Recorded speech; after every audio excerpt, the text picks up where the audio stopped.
Hey everybody, welcome back to Pacers Daily. I am your host, Hery Acosta. Welcome back to another video. Let's get right going.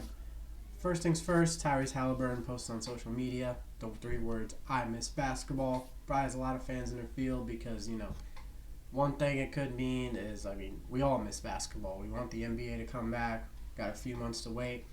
Another thing is, he hasn't been able to play. So that absolutely means a lot, but we obviously miss Haliburton. We love Hallie. We wish he never got hurt. We want him on the team. We want him on the floor at all times.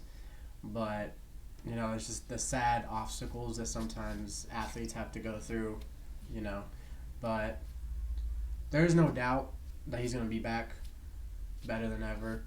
I'm just hoping that the recovery process goes well. No rush at all. Take all the time in the world. Get that leg healed up. Just make sure that you're doing the right recovery steps, all the PT, and, cheer on your team from the sidelines. We're going to need all the cheers in the world. We're trying to adjust to this season without him. And so he's going to be a vocal leader from the bench. We already know he's going to be at every game. No matter what, he's going to support his team. And he's just going to keep being him, keep smiling. That's what he does. So we're going to see that. And now, over to something interesting I was reading. Kenny Atkinson has rewatched the Pacers-Cavs series multiple times, and it still haunts him that they couldn't pretty much do anything against us.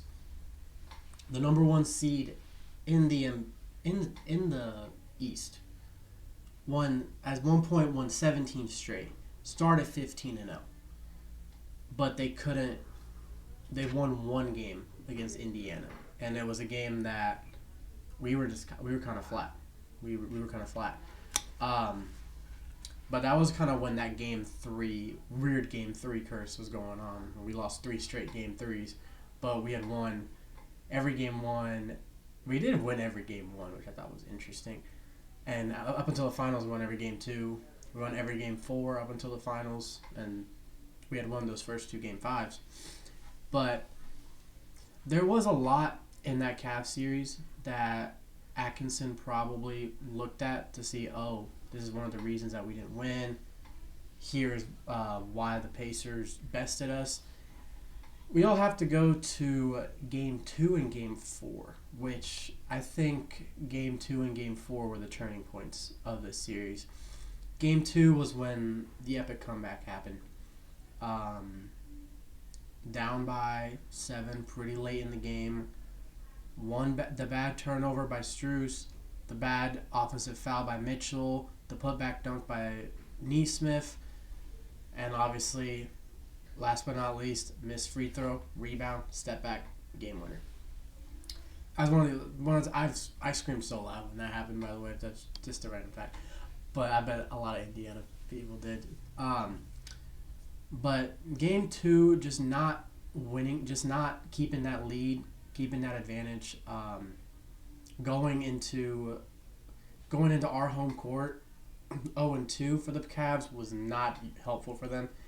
And then game 4 was the absolute reason that we won. That 80-39 first half score.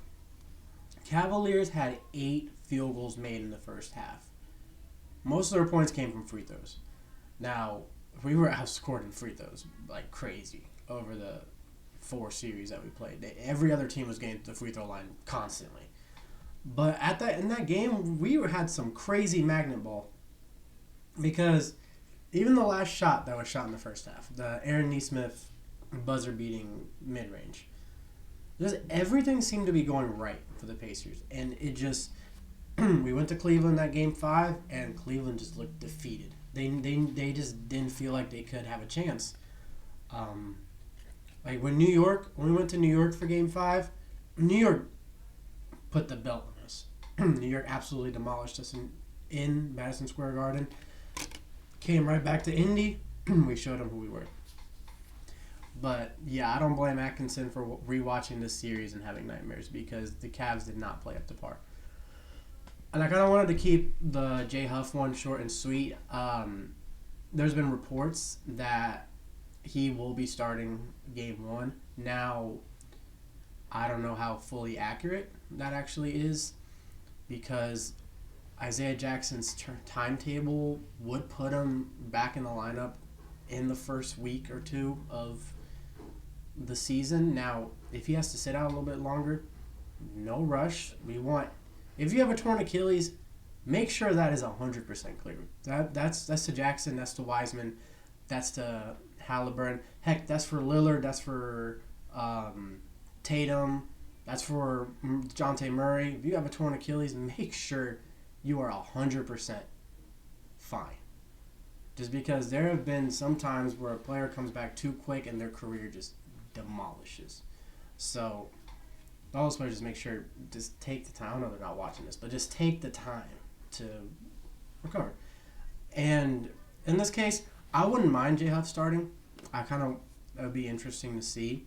I'm still going to root for Isaiah Jackson. Not really root for, but I'm going to hope Jackson becomes a starter. But obviously, when it comes down to health, just go with Huff to be safe. But everything's going to come down to training camps, and it's going to come down to preseason. Just see how everyone's doing. And then last but not least, good old Rick Carlisle. The reason I brought up J Huff was because it did sound like Carlisle was announcing the lineups. Now, we found out fully that Ben Mathurin was going to start. But they never really set a center. So the safest option right now would be Huff, just because of health. He doesn't have any ongoing conditions right now. And Jackson and Wiseman are still gonna come off those torn Achilles. May not make an impact right away, but just slowly bringing them in.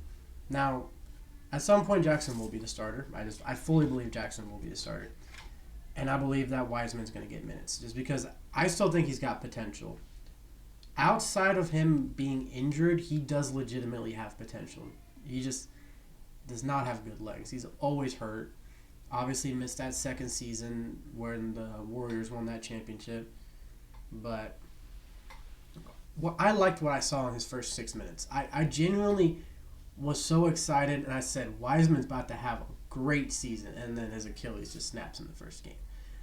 So that's not what we want to see, of course. But, that's just the bad luck sometimes. That's just how basketball goes. That Achilles injuries are non-contact 99% of the time. Obviously, we saw how Halley's was. Still, shame on ESPN for showing that replay hundreds of times. I know I've said my piece with that.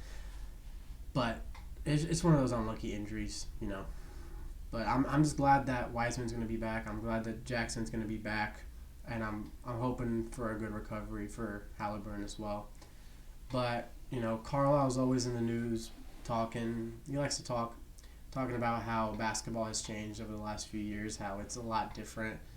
How a team like the Pacers 3 years ago wouldn't even be talked about. They had this exact same team, which I kind of agree with him, just because of all the super teams that have been going on in the NBA. And don't get me wrong, there are still teams that will be considered super teams. Obviously, the Celtics came off a championship, and they're still going to be considered a super team, last season at least, when they had all those All-Stars. But that team didn't make it to the finals. The Knicks are close to a super team. They didn't make the finals.